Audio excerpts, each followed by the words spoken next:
குயவனே படைப்பின் காரணனே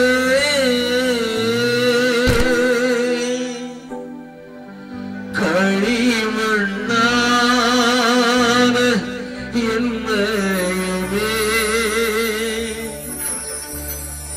கண்ணோக்கி பார்த்திடுமே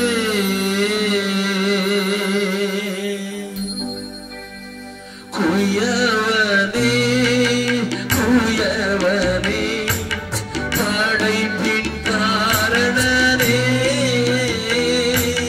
களிமண்ணான என்னையுமே கண்ணோக்கி பார்த்திடுமே ஒருமையான பாத்திரம் நான் ஒருத்து தள்ளாமலே நீரம்பி வழியும் பாத்திரமாய் விளங்க செய்திடுமே வெறுமையான பாத்திரம் நான் வெறுத்து தள்ளாமலே நீரம்பி வழியும் பாத்திரமாய் விளங்க செய்திடுமே வேதத்தில் காணும் பாத்திரம் எல்லாம் இயேசுவை போற்றிடுமே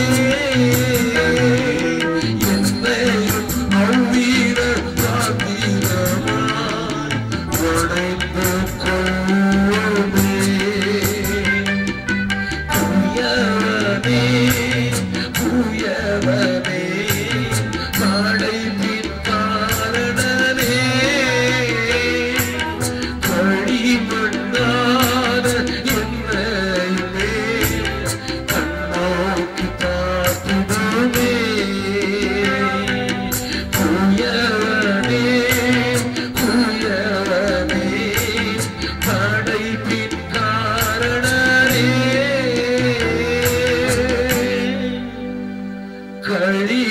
களிமண்ணான என்னையுமே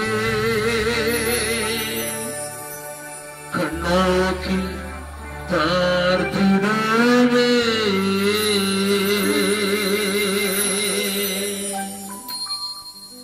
இயேசுவின் மூலம் ஜெபம் கேளும் நல்ல பிதாவே உட்காரலாம். இந்த மிஷனரி பெருவிழாவின் பகல் கூட்டத்திலே வந்திருக்கிற உங்களோடும் தேவன் தம்முடைய இருதயத்திலே வைத்திருக்கிற சில பாரங்களை பகிர்ந்து கொள்வதற்காக என்னோடு கூட தேவன் இடைவிட்டார். நமக்கு நன்றாக தெரிந்ததும் நாம் நன்றாக பழக்கப்பட்டதும் அடிக்கடி நாம் தியானிக்கிறதுமான ஒரு வேத பகுதியை உங்களுக்கு முன்னதாக வைக்க விரும்புகிறேன்.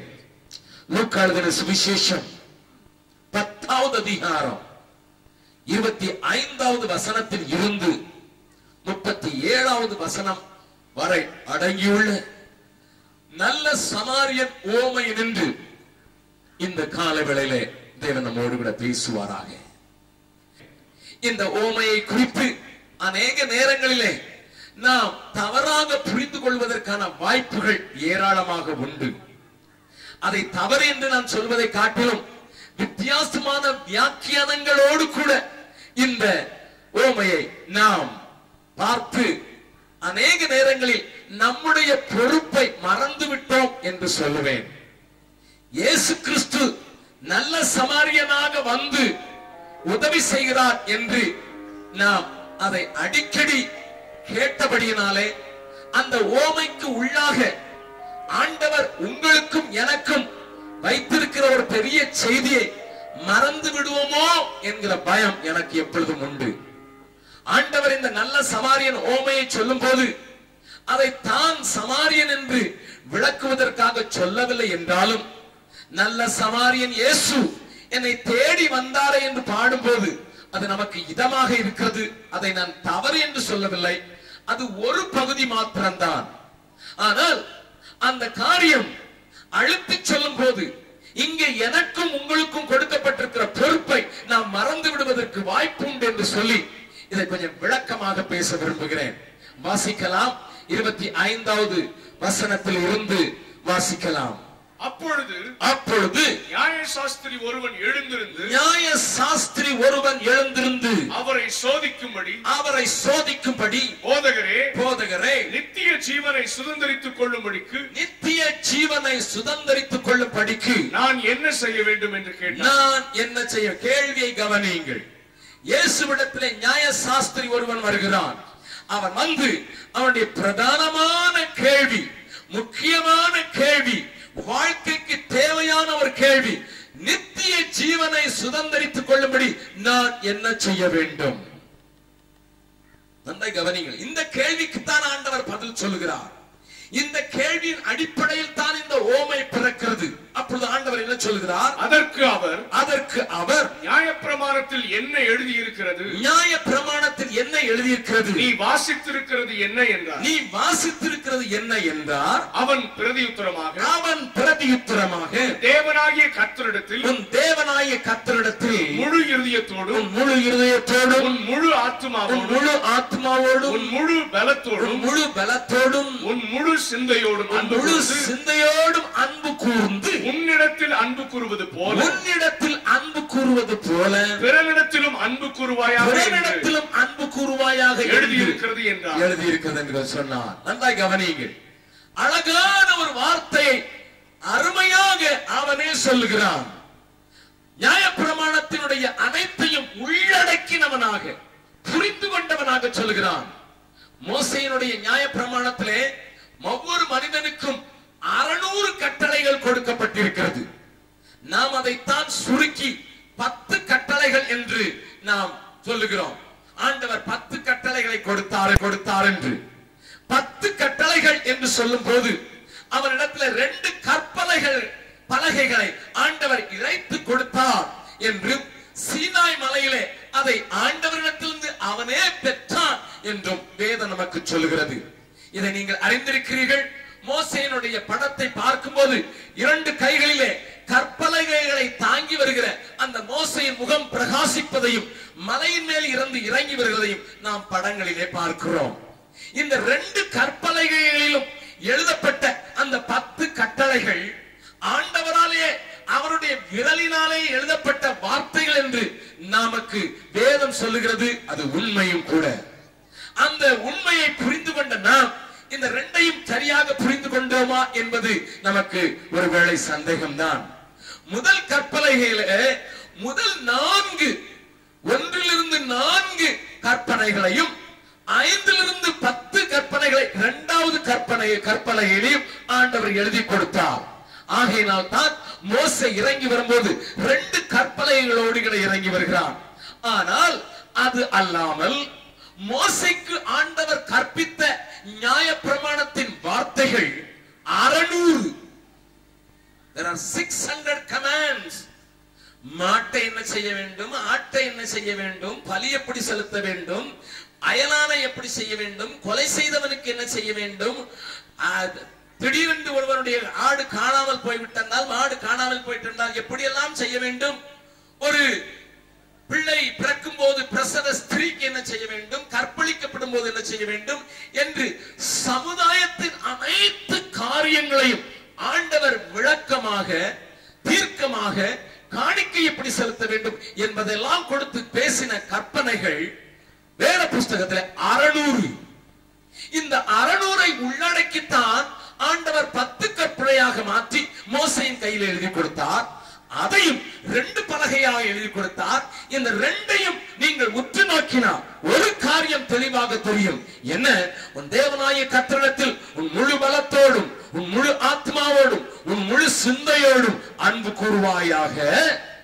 அதற்கு ஒப்பனையாயிருக்கிற 2ஆம் கற்பனை என்னவென்றால், அது உன்னிடத்தில் அன்பு கூறுவது போல பிறனிடத்திலும் அன்பு கூறுவாயாக. அதை இங்கே லூக்கா ஒரே பிரமாணமாக மாற்றிவிட்டான். அன்பு கூறுவாயாக என்று நிறுத்தவும் இல்லை, அன்பு கூர்ந்து. அப்படித்தான் எழுதப்பட்டிருக்கிறது. வசனத்தை மறுபடி வாசியுங்கள்.